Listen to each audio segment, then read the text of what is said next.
You want to talk about pressure? You want to talk about pressure? At Wigan, it was a catastrophe if you lost a couple of games. The amount of pressure that was on you was incredible, but it was where you want to be.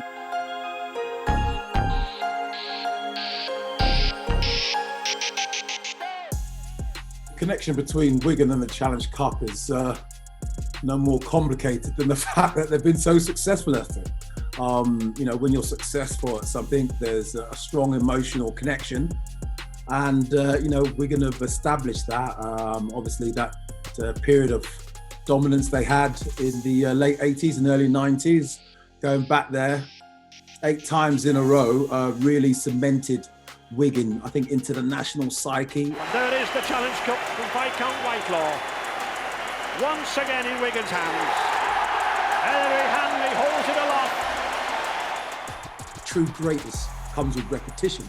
I love watching the younger players come in because I could see, and you see it, people like, he's come to that Wigan dressing room, people like Andy Farrell, you bring them into your inner circle, they'd spend time at your house, they'd see the trappings or whatever, and Jason Robson, but obviously, all the elder statesmen as well, people like G. Miles and Andy Gregory, Dean Bell, that was just being there. How could you not succeed when you have so many, great players, all with a terrific mindset, all with the Wigan way.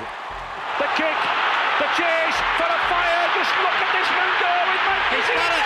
Yes, he is. He got the try.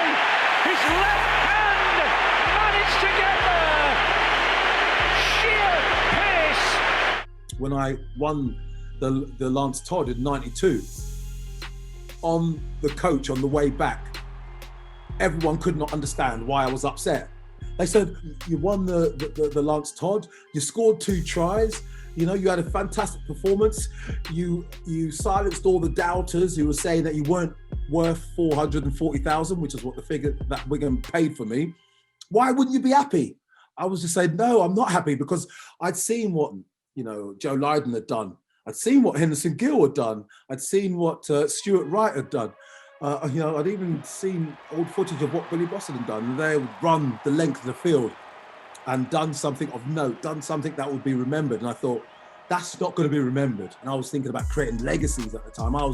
When I stepped onto Wembley turf in 1994, the things that were going through my mind were, what can I achieve on that day? And Martin Offiah trying to make some space. Now then, Martin Offiah, he's got Alan Tate to beat on the outside. I'm sure he's going to go the full length. That is one sensational try. That must rank amongst the finest ever seen on this ground. And people say, why did you go to your knees? Because I thought to myself, hallelujah, I've created a moment. And this man, Martin Offiah, the world's most lethal try scorer. The number of ex-Wigan players who are influential within the modern game of rugby union and rugby league, the likes of Sean Edwards, Jason Robertson, what he's done with England winning the World Cup, all that filtrates out into the country, and myself appearing on lots of reality TV shows, Chris Radlinski, the great work he's done. So that Wigan team of that era, when you see the tentacles of which they've branched out into, public life, there's no other rugby league team in the world that has had that amount of influence. And I think, it all stems back to Wembley Stadium.